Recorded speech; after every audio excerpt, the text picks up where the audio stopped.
April 28th, 2024.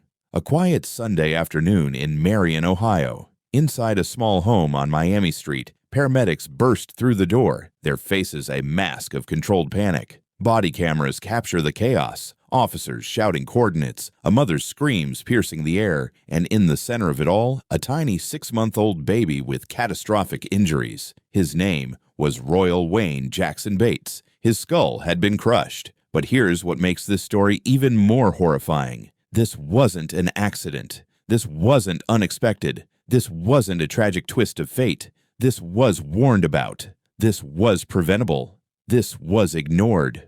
A year before Royal took his last breath, the very same dog had already attacked another child in the neighborhood. Officials had knocked on the door, warnings had been issued, legal documents had been filed. And yet, on that Sunday afternoon, that same dog was left alone with an infant who couldn't even sit up on his own. Today, we're diving into a case that asks one devastating question. How many warnings does it take before tragedy becomes inevitable? This is the story of baby Royal and the fatal decisions that stole his life. Let's rewind to October 24th, 2023. In Marion, Ohio, a small city of about 30,000 people nestled between Columbus and Toledo, a baby boy was born. Royal Wayne Jackson Bates came into the world with a smile that, according to his obituary, greeted every morning. He had a big sister named Heaven who adored him. His favorite toy was a simple round mirror, and like most babies, he was very particular about which binky was the right one. His mother, Alyssa Smith, was 33 years old. She already had Heaven from a previous relationship.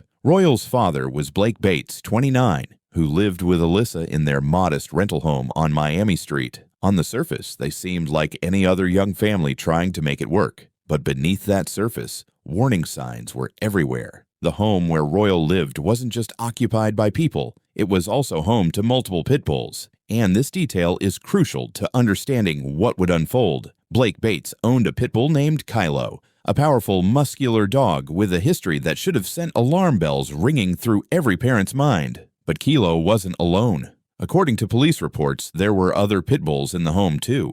In fact, when officers spoke to Blake after the attack, he mentioned that they'd recently had a litter, 12 puppies. They'd sold 9. 3 remained. So picture this, a cramped rental home, multiple large dogs, a 6-month-old baby, and an 8-year-old girl trying to navigate it all. Neighbors would later tell police that the family had only moved to Miami Street days before the tragedy. They were new to the block, unknown, but not for long. Here's where our story takes a dark turn toward inevitability. Roughly 1 year before Royal's death, sometime in 2023, Kilo attacked a neighborhood child. Think about that for a moment. A child playing in their own neighborhood was attacked by this dog. The incident was serious enough that the dog warden got involved. Blake Bates was formally warned, not a casual, "Hey, watch your dog" conversation, a formal legal warning about his animal's aggressive behavior. This is documented. This is on record. This is the kind of warning that should fundamentally change how you manage that animal, especially if you have small children at home. But nothing changed. Kilo remained in the home. No muzzle, no separation, no rehoming, no increased supervision. The dog that had already shown it was willing to hurt a child was allowed to roam freely in a house with an infant. Marion County Prosecutor Ray Grogan would later state, "When you have a dog in any instance that demonstrates aggressive behavior towards a human being, you have to take steps to either put that dog down or ensure that the dog isn't going to have access to do real harm to somebody, particularly a child." Blake Bates took none of those steps.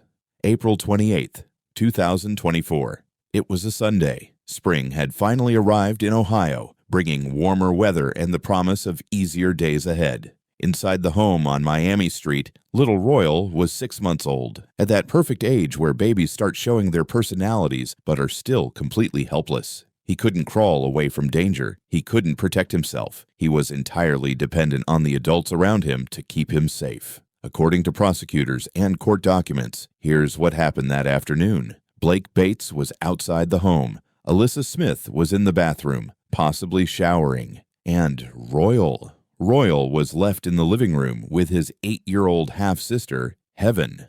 An 8-year-old child was the only supervision for a 6-month-old baby in a home with multiple pit bulls. Let that sink in for a moment. An 8-year-old, herself still a child, was expected to somehow prevent a tragedy that even adults would struggle to stop. Royal was on the sofa. At 6 months, babies are learning to roll, to move, to explore their bodies and the world around them. And that's exactly what Royal did. He rolled from the sofa to the floor. In the moments that followed, everything changed forever. Kilo struck with the devastating force that only a powerful dog can deliver. The details are graphic, and I'll be as respectful as possible, but it's important to understand the severity of what happened to this baby. Kilo bit into Royal's skull. Not a nip, not a warning snap. A full, crushing attack. Prosecutor Ray Grogan would later describe it in stark terms. The dog essentially crushed the child's skull. Royal's brain was catastrophically damaged. This tiny 6-month-old baby, who had just learned to roll over, who loved mirrors and specific binkies, who smiled every morning, was dying on the living room floor. Heaven, the 8-year-old, witnessed the horror. Can you imagine? Being that young and seeing your baby brother attacked? The trauma of that moment will follow her forever. She called for her parents. Blake rushed in from outside. Alyssa emerged from the bathroom. The scene before them was every parent's worst nightmare multiplied by the suffocating knowledge that this was preventable.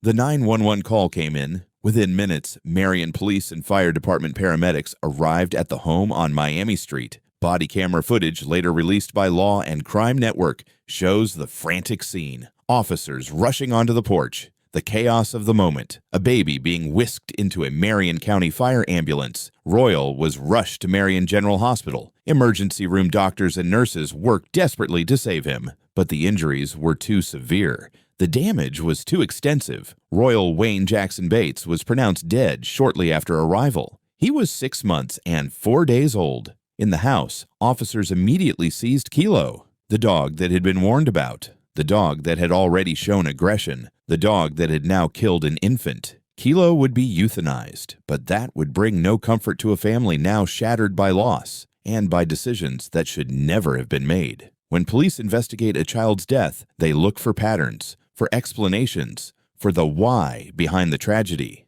In this case, the why came into focus almost immediately. Officers interviewed neighbors who had just seen the family move in days earlier. They spoke to Blake Bates, who admitted there were 4 pit bulls in the home. He explained about the recent litter, 12 puppies, 9 sold, 3 remaining. But the critical information came from the records. Kilo's history. This wasn't the first time this dog had been violent. This wasn't an unpredictable, out-of-character moment. This was a known, documented, legally warned about danger that had been allowed to continue. Marion County Prosecutor Ray Grogan didn't mince words. In statement after statement, he made clear this was no accident. A year before the dog killed the infant, Kilo attacked a neighbor's child, but no corrective action was taken, Grogan announced publicly. He went further, asking the community for help.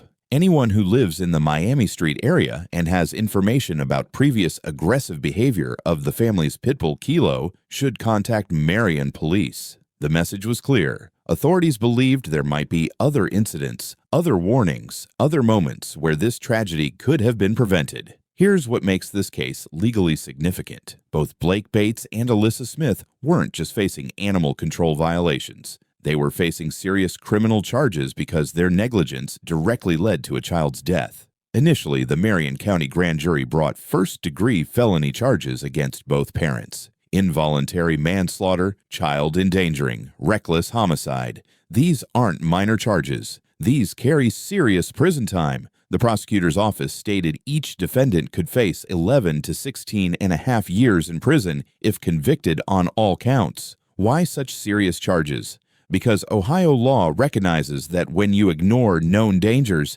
especially when it comes to children, you can be held criminally responsible for the consequences. Both Blake Bates and Alyssa Smith knew Kilo was dangerous. They'd been warned. They'd been charged before. And yet, they made the conscious decision to leave a helpless infant accessible to that dog.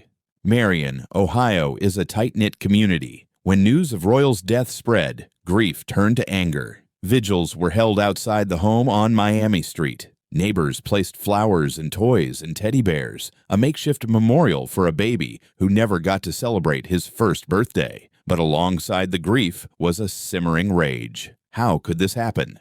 How could warnings be ignored? How could two parents, two people whose most basic job is to protect their child, allow this? As the case moved toward trial, a significant development emerged, one that some legal analysts called a twist in the investigation. Alyssa Smith, Royal's mother, made a decision. Rather than face trial on the original charges, she agreed to a plea deal. She would plead guilty to one count of felony child endangering, and in exchange, she would testify against Blake Bates. This is significant for several reasons. First, it meant Alyssa was acknowledging her role in Royal's death.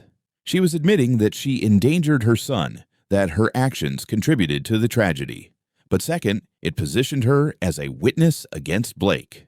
The prosecution now had someone who could testify from inside that home about the dynamics, about the warnings, about the decisions that led to April 28th. But here's where the story gets even darker. As the investigation continued, Blake Bates' background came into sharper focus, and it wasn't pretty. Blake wasn't just facing charges for Royal's death. He was already incarcerated on unrelated felonies. Specifically, 4th-degree felony strangulation of a former partner, 3rd-degree felony attempted escape while in custody. Read those again. Strangulation of a former partner. This is a man with a history of violence, a history of control, a history of dangerous decision-making, and this was the man who owned Kilo, who ignored warnings about the dog, who left an infant accessible to that animal. Suddenly, Royal's death isn't just about a tragic accident. It's about a pattern of reckless, dangerous choices by someone who repeatedly puts others at risk.